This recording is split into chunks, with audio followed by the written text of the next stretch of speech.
Buenos días. ¿Dudas, preguntas? ¿Alguna cosa que quieran preguntar? ¿Cómo les va con la práctica? ¿Han empezado con la práctica y están mirándola? ¿Qué tal? Más o menos se defiende. No hay dudas.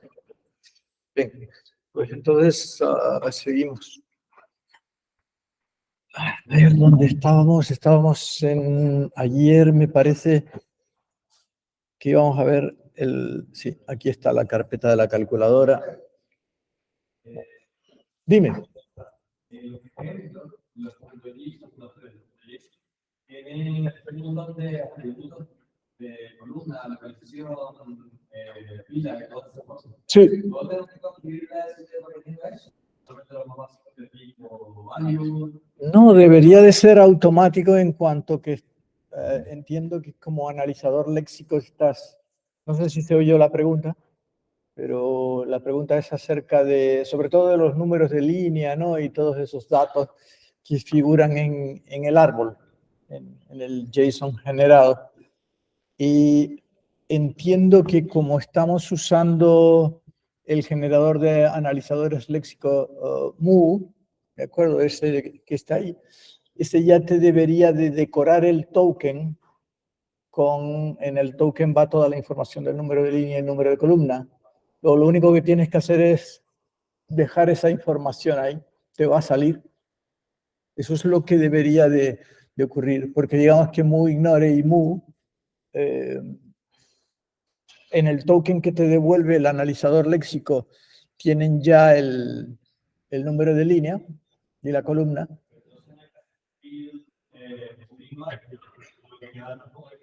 Ah, sí, sí, por supuesto que tienes que hacer, fíjate, vamos a... ¿cuál es? While. Sí, no, este no es. Este es, a ver. Es este, ¿no? Esta es la solución, creo que sí. Estoy en la rama muy ignore. Sí, sí, o sea, fíjate que... vamos a quitar esto porque se vea más grande. ¿Se ve bien o está un poco chico? Fíjate que tienes que escribir el código de los constructores de árboles, es decir, que necesitas un build string value, un build number value, en nuestro caso build world values, es decir, la aproximación es la misma de siempre. Y entonces cuando tú haces, por ejemplo, un build number value, ¿de acuerdo? Que sería como el build literal más o menos. Fíjense que ahora que los árboles entonces en build number value, pues esto está en buildast.js. Y vamos pues este mismo, ¿no? Entonces, como ves, bueno, en este caso no lo sé si lo estoy, pero digamos que el atributo token, como build number value, cuando se llama aquí, cuando ves un number, haces la construcción del árbol del nodo number. Y en la construcción del nodo number, pues le pones el tipo value, el token value y el raw token.text. Pero digamos que en token ya está token. Pues la verdad que ahora mismo no me lo sé. Line number, column number, etcétera, etcétera. De manera que toda esa información ya te viene de hecho. Me parece que aquí, efectivamente, tiene pinta de que no se está usando. Es decir, que vamos a coger un JSON cualquiera de estos, de los que están, o vamos a hacer un bin, a ver, porque por lo que estoy viendo no estoy recogiendo entonces vamos a ver examples, pues yo qué sé. Fum, fum. Fum. ¿De acuerdo? Y esto me ha generado el examples.js, entonces vamos a hacerle code examples. A ver si lo estoy haciendo en esta solución o no. Pues sí, offsets, a ver, bueno, en el operator sí, en el ARS. Claro, en este a lo mejor ni hay ningún number, o sea que, pero en el number no parecía que se estuviera usando, pero tienes atributos como offset, line breaks, line, call, etcétera, que han sido puestos por el analizador léxico. A ver, en el build apply, aquí, build word applies, tenemos build string, build number y build word apply, básicamente, ¿no?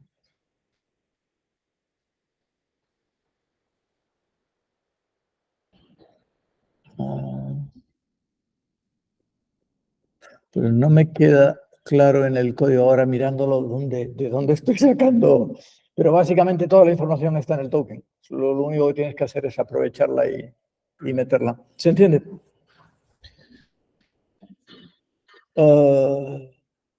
Bueno, sí, ya que estamos en esto, vamos a seguir un poco con la práctica, que seguro que es lo que les apetece más. Entonces, eso, requerimos el Lexer, ¿vale? Que lo teníamos ya por aquí, que lo habíamos visto, ¿vale? En el cual hemos puesto los tokens de acuerdo con lo que nos pide, lo que nos pide el MU, y ignoramos los blancos, los comentarios de línea y los multilínea. Y bueno, una cosa que tiene también el analizador léxico es que tú puedes generar un token en off-file, poniendo esto de end of file a true, generas un token end of file que aquí estás definiendo cómo se va a ver como su guión off file, su guión, ¿de acuerdo? De manera que por eso es que en la gramática ponemos como token explícito el end of file, para indicar el final de la entrada, ¿de acuerdo? Entonces, en este caso, por ejemplo, devolver el árbol, ¿qué árbol es? Pues es el árbol de expresión. Por lo tanto, la acción semántica es id, que ya decíamos que es AD, le hago corresponder el D sub 0. Realmente el árbol de program es el árbol de expresión. Eso es lo que estamos diciendo aquí, ¿vale? Luego, si viene un string, pues construimos el árbol de string, que era lo que, bueno, estábamos viendo el de number, pero el árbol de string, pues, fíjense que aquí ¿dónde estoy? Aquí, cuando viene en string es un token, y entonces el atributo asociado es el que me ha dado el analizador léxico. Luego, realmente a la función buildStringValue, lo que le llega es el valor asociado, ¿de acuerdo? Recuerden que siempre recibe un array, o sea, el transformador, el buildStringValue, recibe un array, ¿de acuerdo? En este caso, un array con el atributo asociado a tanto por ciento string, que es simplemente el token. Por eso, cuando estamos en buildString aquí, fíjense que ya lo que hacemos es destructuring y lo llamo token porque es el token. Y ahí está el número de línea, etcétera, etcétera. Y lo que estamos diciendo es, bueno, pues, ¿cómo es el árbol? Entonces, el árbol es de tipo value. ¿Sí? El value es la string, token.value, y lo que hacemos aquí es simplemente le quitamos las double quotes, las doble comillas, hacemos un replace cargándonos las dobles comillas al principio y al final. ¿Se ve? La doble comilla del principio y la doble comilla del final las quitamos. Y retornamos, y como valor de raw le ponemos. Por lo que estoy viendo, efectivamente se está perdiendo la información del número de línea, porque no me he pegado el trabajo en esta rama de esta solución. Sí, alguien levantó la mano y... No, tal y como lo estoy viendo, no. Si quieres, podemos quitar el comentario del console log token y en el token sí estará el número de línea y todo eso. Ya, vamos, un mal ejemplo, les estoy dando mal ejemplo y además encima lo estoy grabando. Vale. Y lo mismo con number, es decir, también lo vimos antes en number, que nos estaba guardando. Volvamos acá. Luego tenemos la parte más compleja, por eso es por ayudarles un poco, que estamos viendo esto, que es el word applies. Pero en cierto modo ya tenemos cierta experiencia con esto. Porque fíjense que el word applies puede ser o bien un identificador, digamos una word a secas, porque el applies puede ser nulo, o bien es un montón de llamadas. Pongo paréntesis A, B, y luego incluso si eso retorna una función, vuelvo a llamar, que es lo que hace el applies. Por eso el applies puede ser o vacío, o una expresión entre paréntesis y un apply, que es lo de las llamadas recursivas. Y lo que hemos hecho en este ejemplo, en este caso, vamos a quitar esto de aquí para que se vea más grande, es apply esas llamadas recursivas y paren expresión son las expresiones entre paréntesis con las comas de los argumentos.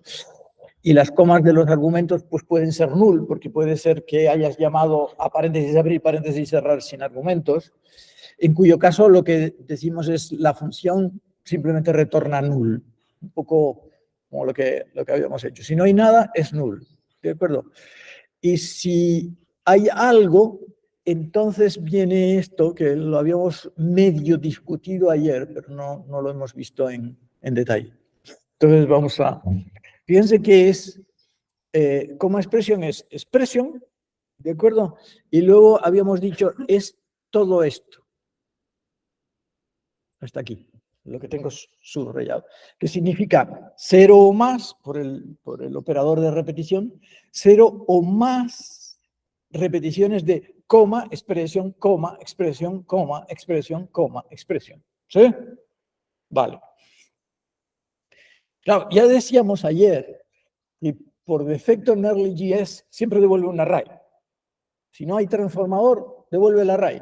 Luego, ¿qué es lo que devolverá cuando ve coma expresión? Me devolverá el atributo de la coma y el atributo de la expresión. Un array con el atributo de la coma, que es coma, evidentemente, y el atributo de la expresión, que es el que hayamos montado, que en general, como lo estamos montando para que sea el árbol, será el árbol de expresión. ¿Hasta aquí bien? Pero claro, la coma aquí no me dice nada. Es basura. ¿De acuerdo? Entonces, lo que decíamos es, tú puedes poner una acción semántica aquí, una transformación, que se aplica al coma expresión y que es simplemente olvídate de la coma. ¿Lo ven? La expresión es recibo la coma, que la pongo en el subguión, recibo el árbol de expresión y dices, ¿y cuál es el atributo? El árbol de expresión, es lo que nos interesa. ¿Se ve? ¿Hasta aquí bien? ¿Alguna duda? Vale. O sea que ya se los decía ayer que cuando tú tienes estas extensiones de la gramática como son el asterisco, el 2 puntos asterisco, realmente lo que haces es, internamente lo que hace en EarlyJS es crear una nueva variable sintáctica temporal y genera las reglas de la lista. ¿De acuerdo? Lo habíamos comentado ayer. De manera que efectivamente ahora, si miramos toda la regla, que va desde aquí hasta aquí, quiero decir toda la parte derecha de la regla de producción, no estoy hablando de la acción semántica que aparece en el otro lado, ya lo que me queda como atributo, de acuerdo, lo que me queda aquí en D, de acuerdo, es dos elementos. Uno, el expression, el atributo de expression, que es T sub 0. Eso es T sub 0. ¿De acuerdo? Porque en D ya sabemos que es un array y realmente ahora el array solo tiene dos elementos. Uno, el de expression y otro, el de toda esta cosa. Pero toda esta cosa ya la hemos manipulado para que no sea un array de pares, sino para que sea un array de árboles, usando este truquito de aquí. ¿Estamos? ¿Me están siguiendo? Luego, como yo lo que quiero montar es que el atributo de coma expression sea simplemente un array con todos los árboles, sea un bosque con todos los árboles de las expresiones que estaban ahí, lo que hago es de sub 0 con cat de sub 1. ¿Lo ven? Y ahora lo que queda, el atributo asociado al coma expression, es el bosque de los árboles, de las cosas que se pusieron entre comas. Si se puso más 2, 3, pues el árbol del más 2, 3, el por 5, 7, el árbol del por 5, 7. ¿Hasta aquí bien? Ahora, bien, entonces, con esto tenemos el árbol de la coma, el árbol del paréntesis. El árbol del paréntesis, pues paréntesis como expresión, ¿no? Pues es trivial, en cierto modo. Dices, no, mira, el árbol del paréntesis es el árbol del coma expresión. Con la salvedad de que si el coma expresión no tiene nada, ¿de acuerdo? Le decimos, mete un array vacío, porque entonces no te pusieron nada entre las dos paréntesis. ¿Vale? O sea que eso lo representamos como un array vacío. Y luego viene la parte, digamos, más durilla, pero que es lo mismo que habíamos hecho ya en función. En función ya tuvimos el problema y ya lo resolvimos con JSON, pero aquí viene a ser lo mismo. Y es que, claro, tengo la llamada función y luego tengo la llamada función y luego tengo la llamada función, ¿de acuerdo? Y tengo que montar el árbol. Pero vamos, es un poco repetir el dibujo que les hice la otra vez, que tenemos A, B, cosas así. Digamos, tal y como nos lo estamos montando, por eso lo esperamos aquí, en cierto modo. Lo que le decimos es, mira, yo no hago nada, sino aquí hago un build nested apply y luego cuando voy de verdad a acabar de construir el árbol es en build word applies, porque en build word applies ya tendré quién es el llamador, que es la word, o quién es el primer llamador, y luego los applies por debajo. ¿Se ve? De manera que en build nested apply lo que hago es empezar a montar el kiosco, ¿vale? Bueno, vámonos aquí, build nested applies. ¿Dónde está build word applies? Vamos a... Y build nested applies tiene lo que podríamos esperar. Si no hay applies, si no hay applies, entonces es paréntesis expresión. ¿De acuerdo? Si no fue una llamada recursiva de f de g, f de paréntesis a otro paréntesis, es paréntesis expresión. Si hay applies, entonces digo concateno, ¿de acuerdo? O sea que va a ser un array de arrays, donde el primer array es el de la primera llamada, el segundo array es el de la segunda llamada, ¿se entiende? El tercer array es el de la tercera llamada. Si esto fuera, yo qué sé, f de A de B, C, ¿de acuerdo? Pues habrían dos arrays, el array de la llamada del A, con los argumentos del árbol del A y los argumentos del árbol del B y del C. ¿Se ve lo que estamos haciendo? O sea que esto es lo que... Vamos a hacer un coma Z aquí. Esto es lo que hace build nested applies, que es el que está aquí. Y ahora la parte esta es que el árbol, igual que nos pasaba en función, se nos ha montado, pero se nos monta al revés, en cierto modo, y tenemos que irlo montando de abajo hacia arriba, hasta que arriba queda la word. ¿Vale? De manera que en build word applies, lo que decimos, bueno, primero, si applies es null, si no hubiera un applies, es una word, es un identificador, lo que en la función, en la práctica anterior decíamos, es una word. Entonces, si applies es null, es una word. wordName.value, y me cargo algunos atributos del token. Pero, pues, estos atributos del token no los voy a usar, pues los quito. ¿De acuerdo? Si no es null, entonces viene, podríamos haberlo hecho con recursividad o como lo estamos haciendo aquí con un bucle. Estamos diciendo, bueno, pues el árbol lo empiezo por la word, ¿de acuerdo? Porque ya fíjense que es el que se ejecuta cuando tengo la word y el applies. Luego lo que me han pasado es el primer elemento es en el D, en el data es el de la word y el segundo es el de los applies, ¿de acuerdo? Tengo word y applies. Si applies, ¿dónde estaba? Si applies es null, exacto, es una word, ¿vale? Y ahora empiezo a construir el árbol, ¿de acuerdo? Y entonces, eso, si es solamente una word y el argumento sería apply 0, si no hay más, pues se acabó. Y si no, voy montando cada una sobre el anterior.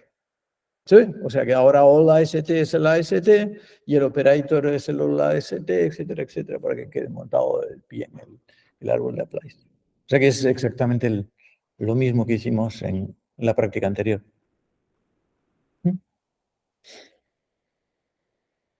Y básicamente es esto, porque realmente aquí no hay más misterio. Porque en cierto modo la gramática es extraordinariamente sencilla. Si se fijan, es una forma de construir un lenguaje universal, un lenguaje Turing universal, con una gramática en la cual prácticamente lo único que existe son llamadas a funciones.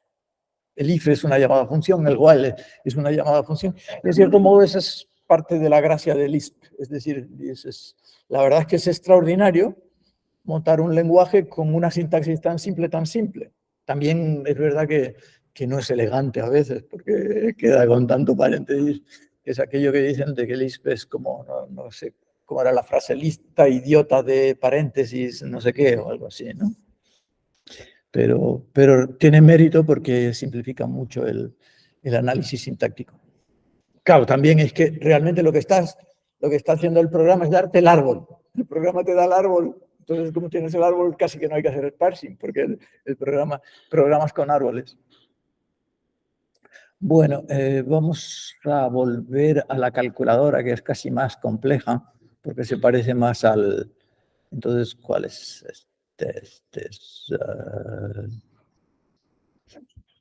Es este. No, es este. Es aquí. Y entonces aquí estábamos en Calculator. Vamos a quitar este lo vimos ya ayer.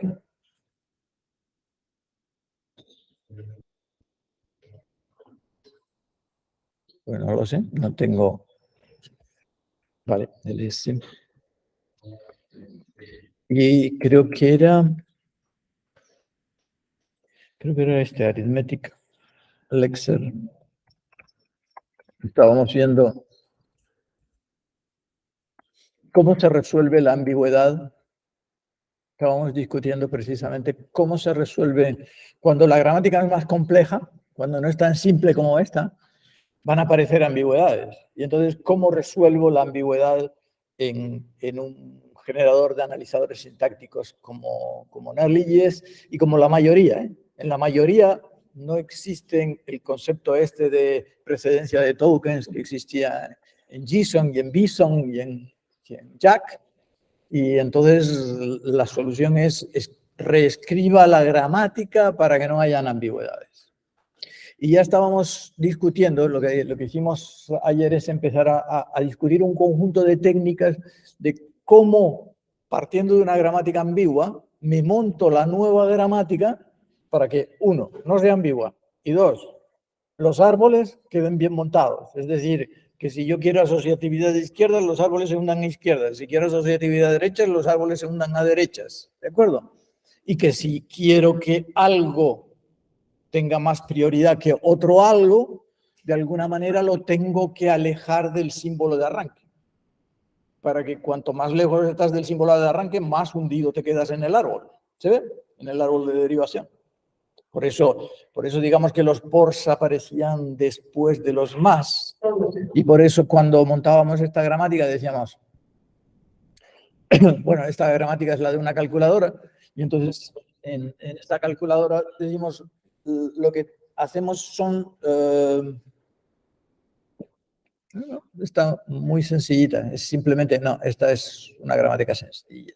Son operaciones. Y lo que vamos es a permitir también que haya líneas vacías y por eso main puede ser vacío. ¿De acuerdo?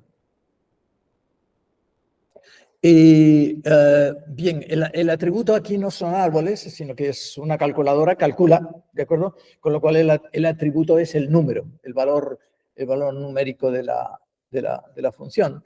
Y entonces, en este caso, pues efectivamente, el símbolo de arranque, aunque aquí es main, prácticamente al top level es operación aditiva. Creamos una categoría gramatical que lo decíamos ayer, es operación aditiva. Y entonces, evidentemente, el atributo del main, el atributo número de main es el atributo número de la operación aditiva, por eso hacemos aquí un return de sub 0. ¿Se ve? Y entonces, ¿cuál era la idea? La idea era bien simple, es decir, operaciones aditivas cerquita del símbolo de arranque y luego no podíamos decir operación aditiva es operación aditiva plus operación aditiva, porque entonces sería ambigua. Y decíamos, tenemos que romper, pero como queremos que se hunda a izquierdas, entonces ese plus tiene que ser el último plus, tiene que ser el último plus.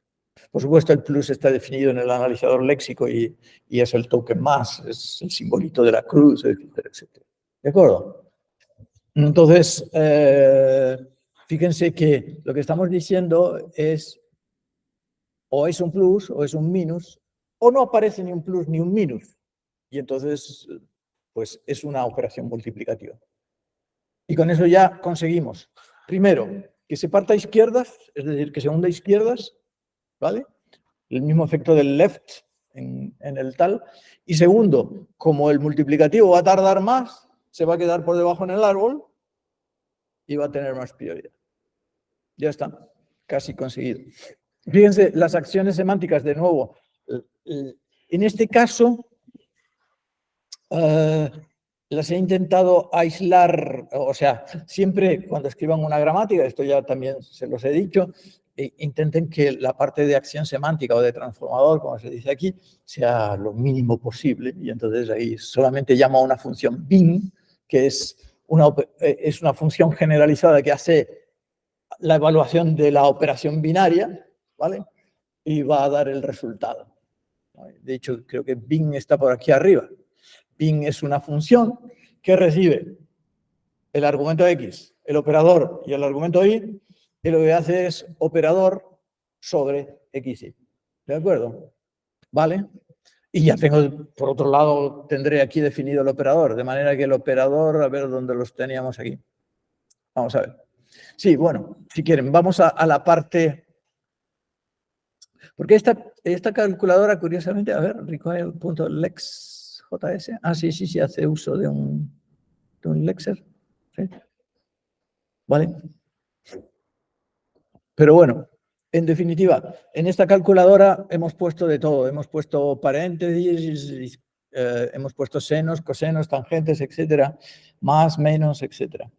Y fíjense que, aunque la gramática tiene toda esta parte, incluso tengo una regla para el plus y tengo una regla para el minus.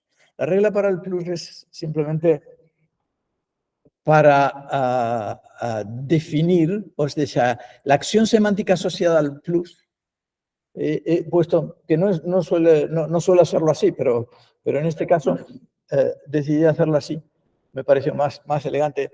La regla semántica, o sea, el atributo del plus es la función plus. ¿Sí? El truco me pareció divertido. Pues, ¿cuál es el significado del plus? Es la función plus. ¿Y cuál es el significado del por? La función por. O sea que cuando se ve el minus, se retorna una función que resta. Y cuando se ve un por, se retorna una función que multiplica. ¿Se ve? Y eso es lo que permite, por eso aquí pude hacerlo del bin. Porque digo, no, ahora lo que escribo es una función bin que recibe una función en OP y los dos argumentos y aplica la función a los dos argumentos. Y eso es lo que hace que prácticamente todas las líneas de la 26 a la 40 casi, o hasta la 37 sean bin. ¿De acuerdo? ¿Sí? Porque lo que hago es, si veo un más, retorno la función del más, si veo un por, retorno la función del por. Y ahora Si veo cualquier operación, cojo la función y se la aplico a los argumentos. Y ya está. Sí. De manera que, claro, siguiendo el mismo criterio, dices, las exponenciales hay que retrasarlas, por eso creamos una nueva categoría, E, para las exponenciales, y las exponenciales las ponemos después. Y si quiero que el factorial tenga más poder todavía, pues lo retraso un poco más. Creo una nueva categoría gramatical. ¿Se ve cuál es el truco? El truco es crea una nueva categoría gramatical y para alejar del símbolo de arranque que se hunda en el árbol y que dé lugar a la prioridad que tú quieres. Y aquí abajo ya están prácticamente los que más potencia tienen. Es decir, la categoría gramatical P, ya se nos acabaron las palabras, pues empiezas ahí a meter palabras. Y ahí ya hemos metido el seno, el coseno, el arco coseno, etcétera, etcétera, ¿no? Todas las funciones puestas literalmente. Y Q es los paréntesis. Y ya está. Fíjense cómo aquí de nuevo, pues pasamos del paréntesis izquierdo, pasamos del paréntesis derecho y el valor numérico de la expresión entre paréntesis es el valor de la expresión que está entre paréntesis. Y yo creo que aquí no hay mucho más que decir, porque la filosofía siempre es lo mismo. Si veo el seno, devuelvo la función del seno. Si veo el coseno, devuelvo la función del coseno. Y si veo el factorial, devuelvo la función del factorial. ¿Se entiende? Y en cuanto al analizador léxico de esto, pues a ver cuál era era lexer.js, ¿no? Lex.js. Pues no lo tengo cargado. A ver aquí, ¿dónde está? Lex.js. Aquí. Pues no creo que haya mucho que decir tampoco con respecto a eso. ¿Vale? O sea, seguimos la filosofía de que vamos a usar moignore y vamos a ignorar los espacios en blanco, ¿vale? Y nada, la expresión regular para número, que la hemos simplificado. El transformador, no se olviden, ¿de acuerdo? Number. ¿Y qué más? Los blancos. Aquí no hay nada que rascar. Bueno, los identificadores. Fíjense cómo se trabajan las palabras reservadas en mu. O sea que en este caso ponemos, ¿qué es un identificador? Es una cosa que casa con esta expresión regular, ¿vale? Empieza por una letra o número y va a seguir, por una letra y va seguido de letras o números. Y con esto, con el mu.keywords, lo que estás diciendo es, claro, esta expresión regular casa con muchas cosas, pero si casa con una de estas cosas que te digo aquí en este objeto, no devuelvas el token id. Devuelve el token que te digo aquí en este objeto. Devuelve el token sin, devuelve el token cost, devuelve el token tan. ¿Se ve? Luego es la forma o una forma que ofrece mu para tratar con los keywords de un lenguaje. Dime. Aquí el paréntesis, la suma y la inversa. No, porque, vamos a ver, paréntesis casa con AZ0 más. No me gusta. ¿Tú dices poner una expresión regular súper general? Sí.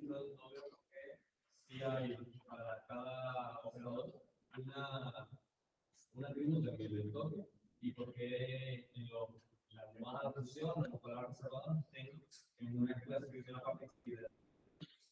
No, vamos a ver, yo no sé si te estoy entendiendo, pero el problema en compiladores que surge es que ciertos tokens son muy absorbentes, es decir, casan con muchas cosas.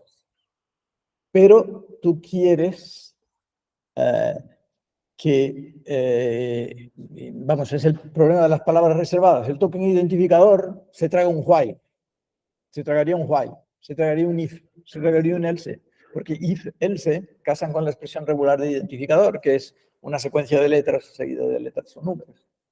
Y entonces tú lo que quieres es montar el analizador léxico de manera que si la expresión regular casa, compruebe primero si es una de las palabras reservadas. Y si es una de las palabras reservadas, devuelves la palabra reservada. Eso es lo que hace este constructo. Es decir, que cuando dices mu keywords y da lo mismo, ¿de acuerdo? Lo que estás diciendo es, en el caso particular, ¿se no casa con esto? Sí. Pues no devuelvas id, devuelve seno. ¿Se ve lo que hace esto? Es una solución ad hoc para el tema de las keywords. ¿Vale? Entonces, claro, esto aquí para el más no pega mucho, porque es que, porque no, primero el más no va a casar con esto. Sí, podría a lo mejor decir, pues creo primero una especie de token general que sea token. ¿Y qué es token? Punto más. Pero entonces, ¿para qué lo pones? Pues, si todo va a casar con punto más. ¿Sí? Entonces, no, esto es una solución para el tema de las keywords y es puntual. ¿Vale? Nada más, porque ¿ves? De resto, todo el resto es igual. Y esta es la forma en la que en Early.js se resuelve el lexical analysis with mu, report knurling, gramáticas. Bueno, vamos a ver. Yo creo que hemos visto casi todo en Early.js, pero vamos a echar un vistazo por si se me ha olvidado algo.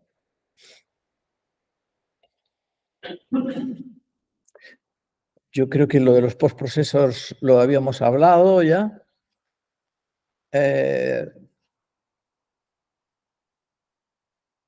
La localización es mejor hacerla con el analizador léxico, ¿de acuerdo? La localización siempre es mejor, aunque provee ciertos...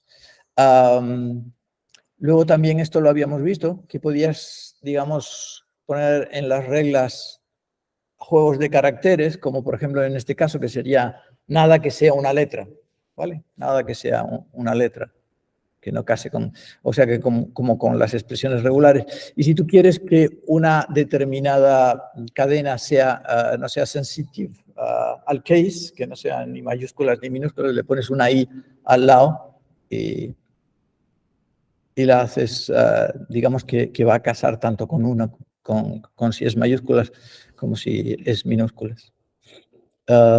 Postprocessors, esto lo vimos. Tips and tricks, esto, lo del asterisco también lo vimos, lo de interrogación, lo del más, ¿de acuerdo? De manera que pones 2 puntos asterisco, 2 puntos más, etcétera, etcétera.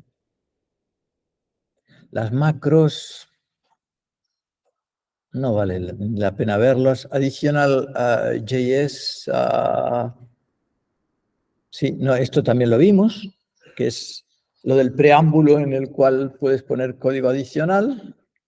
Se pueden importar otras gramáticas, pero realmente tampoco es tan útil. O sea que tú puedes importar una gramática desde otra gramática, es muy sencillito, se lee en la sección y ya el análisis léxico con mu más o menos lo hemos visto, ¿de acuerdo? Si no, pues se lee en esta sección, pero yo creo que queda claro. El ejemplo de la calculadora es el que estamos viendo, el que acabamos de ver.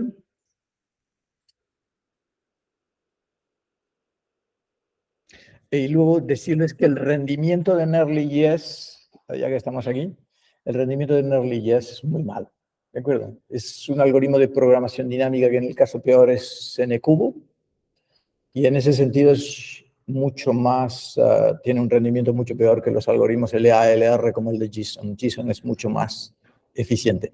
Pero lo que sí es cierto es que esto puede con cualquier gramática, sea ambigua o no. Claro, si es ambigua, luego tienes el problema de que te va a dar pues 20 resultados posibles, pero a veces cuando estás haciendo tratamiento de lenguajes complejos, naturales o tal, puede resultarte. El algoritmo de Early en el que está basado le echaremos un vistazo más adelante. A ver. Y volvamos a la clase. Entonces, hemos hablado de Nearly, hemos visto algunos ejemplos, el de la calculadora, el algoritmo de Early, gramáticas independientes del contexto, el árbol, el diseño de lenguajes. Pues la verdad es que sí, que casi, no sé si ir al algoritmo de Early o ver algún otro ejemplito de los que hay por aquí. ¿Qué hago? ¿Cómo hacer? Por un momento, ls.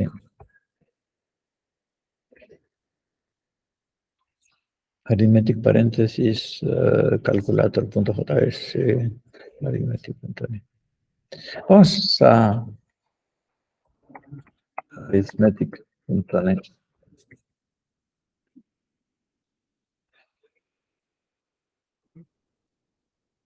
Un poco lo que les decía, aunque yo creo que esto también les he convencido, pero esta es una versión de la calculadora, que es como viene incluso en el ejemplo, este es el que viene como ejemplo en el módulo de Nearly.js, ¿vale? Y creo que es un mal ejemplo porque al no usar un analizador léxico, se pone a lidiar con los blancos. Y fíjense cómo se lidia con los blancos. Si es, tú pones, ahora una operación aditiva puede ser una operación aditiva, e incluso yo aquí intenté simplificar el asunto. Y bueno, ¿dónde pueden aparecer blancos? ¿Y dónde pueden aparecer comentarios? Ya no te digo dónde pueden aparecer blancos y dónde pueden aparecer comentarios, porque es que un comentario puede aparecer prácticamente en cualquier lugar. Y entonces, si tú no haces un skip de los comentarios con el analizador léxico, tienes que estar preparado en la gramática para decir, aquí podría aparecer un comentario.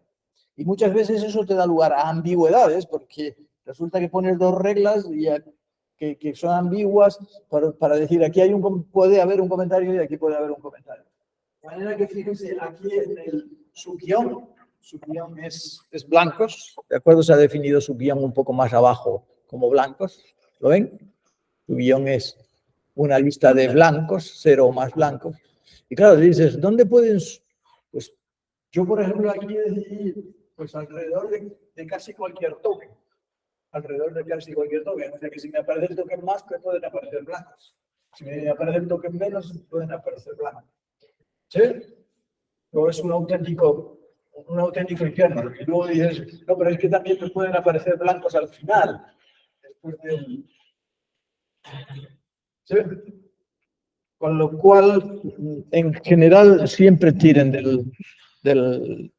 Nunca hagan esto, ¿vale? Por ejemplo, viene un paréntesis, pueden aparecer blancos, pero basta que me despisten un blanco y no lo ponga para que ya no te funcione bien.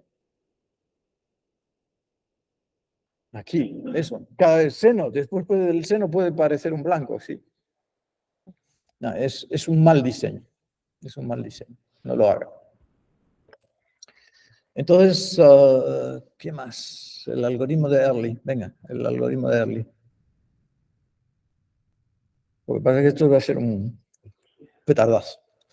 Pero bueno, vamos allá.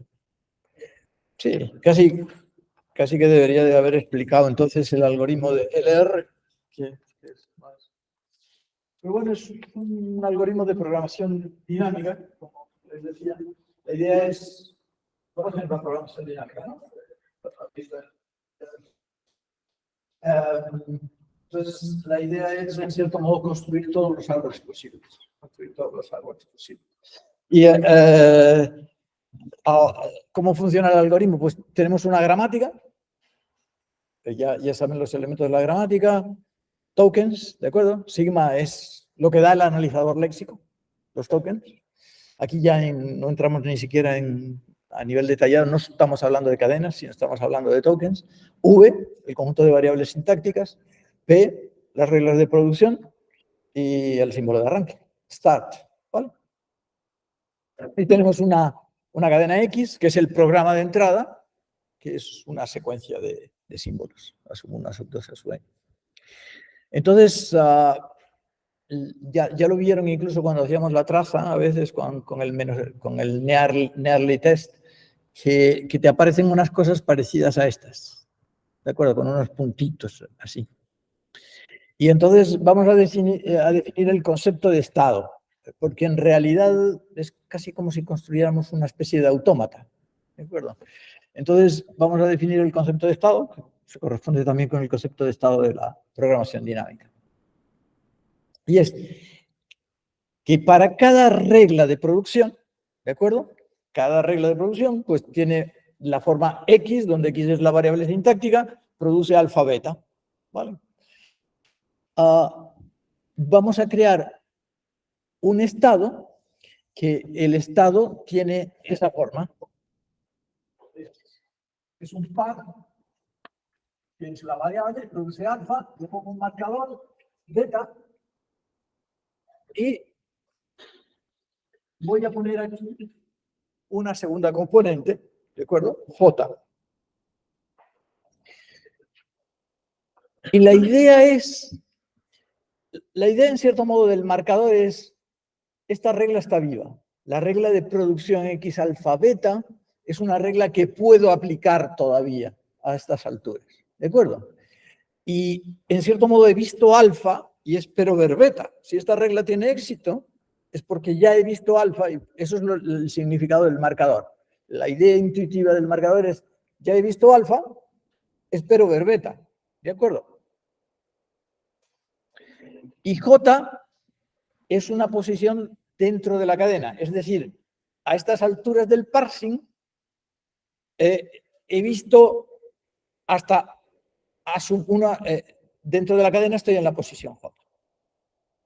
¿Se ve? O sea, esa es la idea. Si este estado es un estado que está vivo, significa que esa regla está viva, se puede aplicar y que he visto o que se aplicó en la posición J de la cadena X igual a sub 1, a sub 2, a sub n de entrada. Entonces, una vez que hemos definido el concepto de estado, definimos el conjunto de estados activos cuando el prefijo es a sub 1, a sub 2, a sub k. Y lo llamamos S sub k, ¿de acuerdo? O sea, S sub k es el conjunto de estados que corresponden a la posición k, ¿vale? O sea, S sub k es el conjunto de estados X, alfa, beta, J, cuya regla de producción X, alfa, beta aparece en una derivación desde el símbolo de arranque, ¿de acuerdo? Empiezas a derivar desde el símbolo de arranque, se aplica la regla y llegas a algo. Llegas a sub 1, a sub j menos 1, xw, ¿de acuerdo? Aparece aquí la x, la variable sintáctica x, aparecen otras cosas, w, que no sé qué son, y ahora se aplica la regla x alfa beta. Y si se aplica la regla x alfa beta, entonces, claro, la x es sustituida por alfa beta, ¿se ve? En la parte derecha. ¿Vale? El w se queda como está. Y fíjense que se ha aplicado a la altura de j. ¿De acuerdo? A la altura de j. O sea que ese es K es todos los estados en los que se aplica esa regla de producción como última regla aplicada, ¿de acuerdo? Y se aplica a la altura J de la cadena. Un poco rollo. Ups. Y aquí nos ha fallado el látex y por eso es que sale esto. Bueno. Sí. De manera que la producción X produce alfa beta es utilizada en la derivación, y, vale, es utilizada en la derivación. Y fíjense que hemos llegado, o sea, después que hemos aplicado la regla, hemos seguido derivando y bueno, pues han aparecido más símbolos hasta la sub k, ¿de acuerdo? Porque, claro, esta cadena alfa-beta siguió derivando, la cadena alfa-beta que está aquí, no se puede marcar, pero la cadena alfa-beta que está aquí ha seguido derivando y ha producido más símbolos, ¿de acuerdo? Y por eso, en cierto modo, el marcador está en alfa marcador beta, porque hemos visto estas A sub j hasta la A sub k han hecho alfa, son resultado de la derivación de alfa, pero esperamos ver beta. Beta todavía no lo hemos visto. ¿Se ve en esta línea de aquí? En la línea que aparece aquí debajo de esta. Bueno, no aparece la marca. Bueno, para empezar, el parser, empezamos, o sea que hemos definido el conjunto S sub K, ¿de acuerdo? Que es este conjunto medio raro de los estados con las reglas de producción y las posiciones. Y ese sub 0 consiste solamente de la regla de arranque.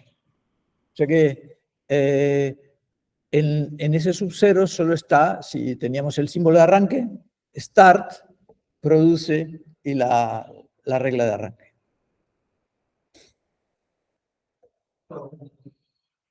Bueno, entonces, ¿cómo funciona el parser de Early Years? Básicamente lo que se hace es repetir siempre 3 operaciones.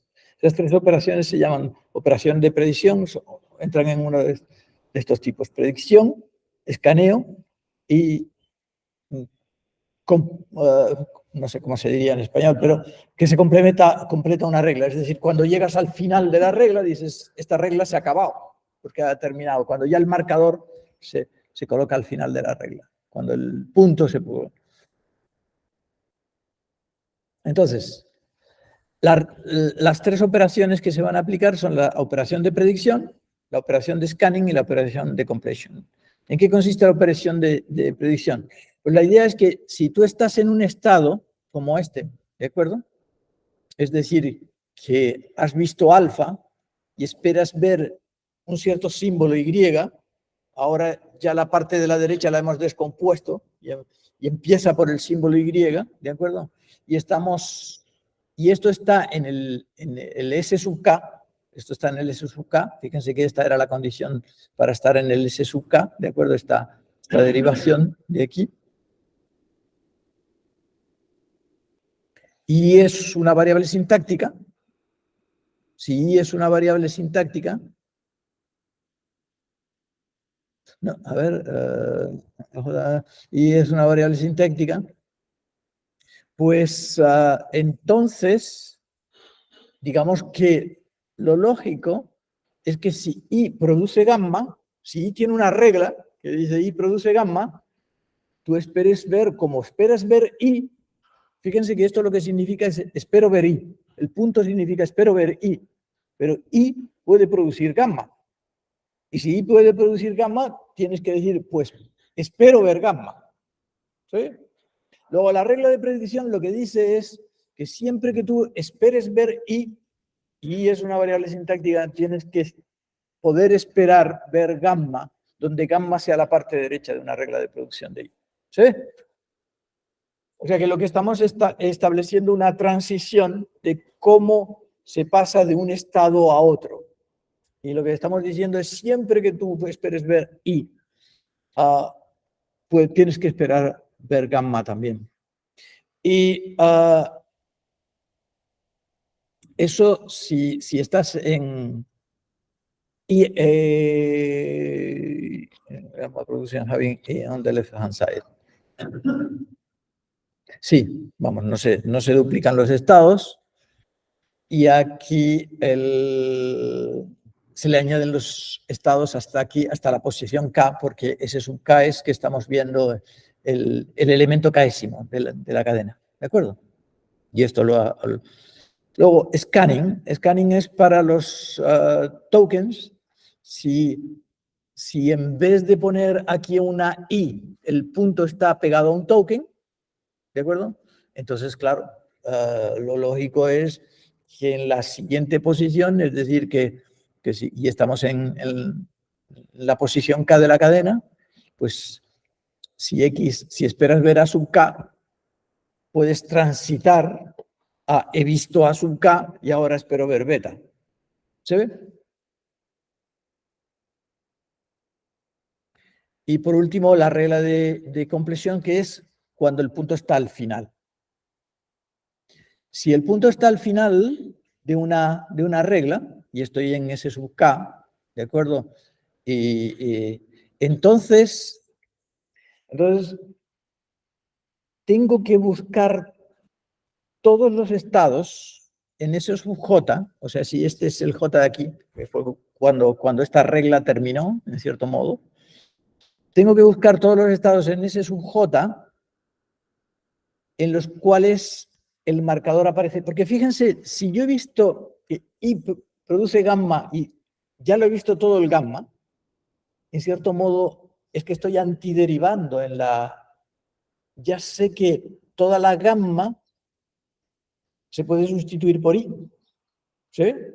Estoy construyendo parte del árbol. Toda la gamma se ha convertido en I.